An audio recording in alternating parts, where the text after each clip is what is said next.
Olá a todos, meu nome é Lúcio Salustiano e vamos começar agora a última sequência da série de vídeos. Chegamos na última parte. Agora só falta escrever os nossos artigos científicos. Então, essa também vai ser uma série e nessa primeira parte eu vou simplesmente descrever para vocês um pouco melhor qual é o conteúdo de cada seção do texto. Lembra lá da primeira aula o que é um artigo científico? Que eu falei que os textos são divididos em seções: introdução, método, resultado, discussão, conclusão. Lembra disso? Então, aqui eu vou mostrar para vocês o que você deve colocar em cada seção do texto. Então, primeira seção é a seção introdução. Primeira coisa que a gente deve fazer é situar os nossos leitores. Então, vamos dar um panorama geral sobre aquele assunto, ok? E isso conta também como atualização do assunto.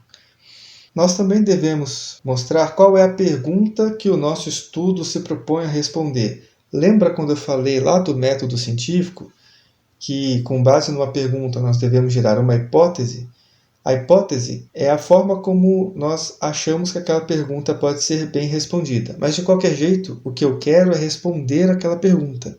Então, é importante deixar claro, na introdução, qual é a pergunta que você está querendo responder com aquele artigo. Depois, nós vamos para as atualidades. Atualmente, o que os pesquisadores têm a dizer que pode colaborar com a sua resposta? Será que outros já fizeram alguma pesquisa científica e descobriram dados, descobriram coisas que pode ajudar você a responder essa pergunta? Isso também deve estar aqui na introdução, ok? Diante de tudo isso, qual é a sua hipótese? E, por último, queremos saber como você pretende testar essa sua hipótese. Esses são os objetivos geral e específico.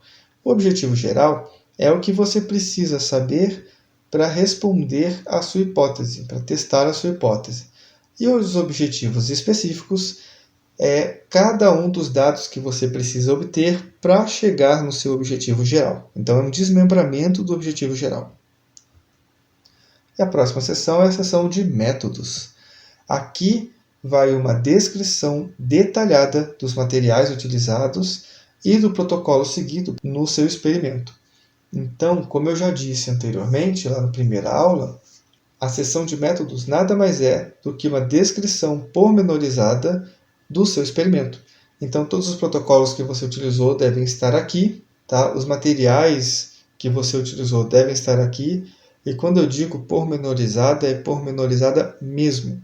Então, se você utilizou, por exemplo, um equipamento de ultrassom, você precisa dizer qual é o modelo, qual é a marca, qual é o lote, qual é o ano, se foi calibrado, se não foi calibrado, qual foi o setup que você utilizou, então, qual foi a dose, qual foi a intensidade, qual foi a potência, por quanto tempo. Tudo, absolutamente tudo, deve estar detalhado aqui.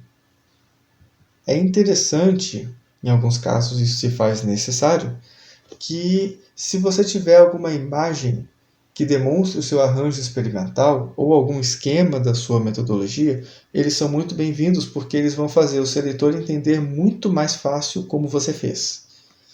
Ok? Então, em alguns momentos, por exemplo, no meu mestrado, eu precisei usar um setup meio complexo. Tinha muitos equipamentos ali, tinha muita coisa acontecendo ao mesmo tempo. Então, eu citei cada um deles pormenorizado e depois mostrei uma imagem com todos eles juntos, do jeito que eu fiz e já funcionando. Porque assim fica muito mais fácil da pessoa entender. Ok?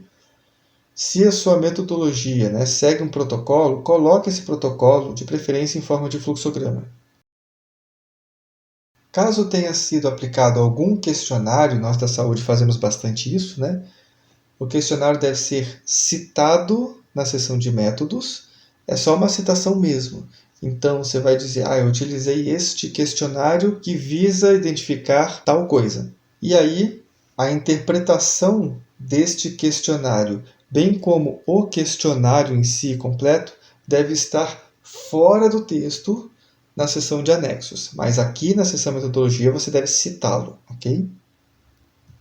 Próximo é a seção resultados. Na seção Resultados, não cabem comentários, explicações, interpretações. Na seção Resultados, devem conter apenas e estritamente os resultados obtidos. Esse é um erro comum de quem não está acostumado com ciência, tá? Muitas vezes as pessoas começam a escrever a seção Resultados, ela coloca a seção Resultados e já começa a comentar o que o resultado significa, o que ele achou interessante do resultado. Não façam isso. A seção Resultados é apenas para os resultados, ok? Seco mesmo. Geralmente, entre cada tabela, o gráfico que a gente vai mostrar, a gente faz um pequeno texto antes só para dizer, ó, a tabela ou a imagem, gráfico para a gente é figura, ok? A tabela ou a figura abaixo diz respeito ou demonstra os resultados de tal experimento que colhemos, etc, etc. É só para a pessoa entender do que se trata e taca lá o resultado. Sem muita firula, sem perder muito tempo, sem ficar comentando nada a respeito. E no final da sessão dos resultados vem a parte da estatística.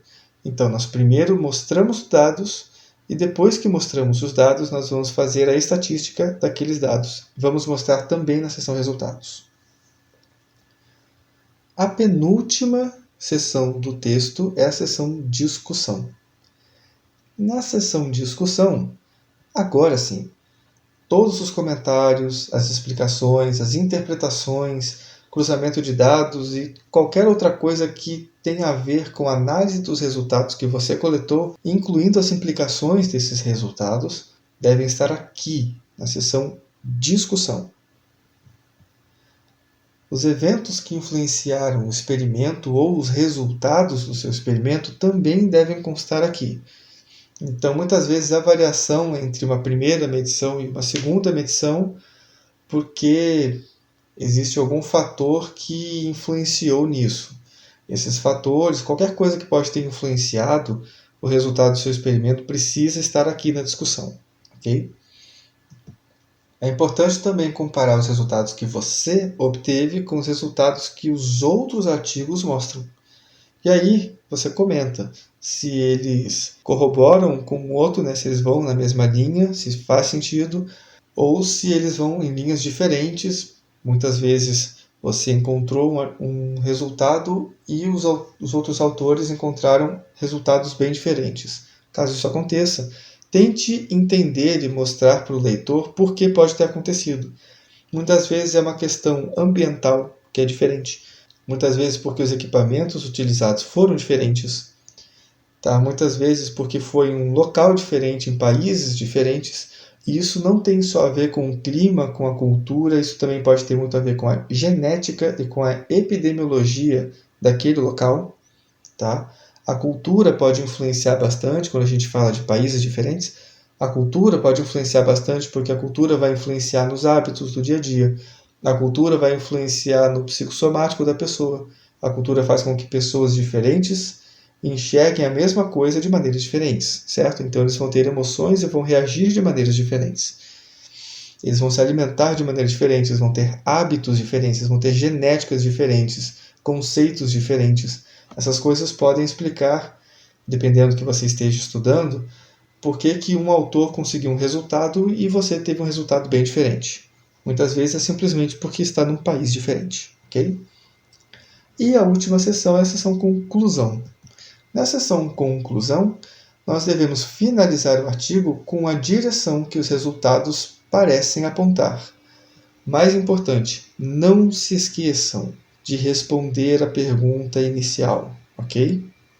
Sempre responda a pergunta inicial aqui no conclusão. É interessante também reconhecer as possíveis limitações do nosso texto, tá? Do nosso estudo.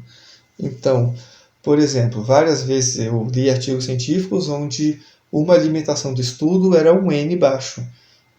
A pessoa não conseguiu juntar um N muito grande, então ao invés de fazer um estudo com 30, com 40 pessoas, ele acabou fazendo um estudo com 12, por exemplo, porque foi o N que ele conseguiu. Enfim, é interessante reconhecermos as limitações do nosso estudo. E eu acho também de muito bom tom e muito elegante, inclusive, que também na seção conclusão a gente dê uma direção para os futuros estudos no tema. Pensa comigo.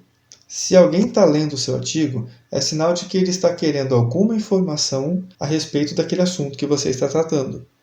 Pode ser também um pesquisador que está pegando o seu artigo para se basear para fazer o artigo dele naquele assunto. Então, é interessante dar para esse pesquisador uma direção para os estudos futuros.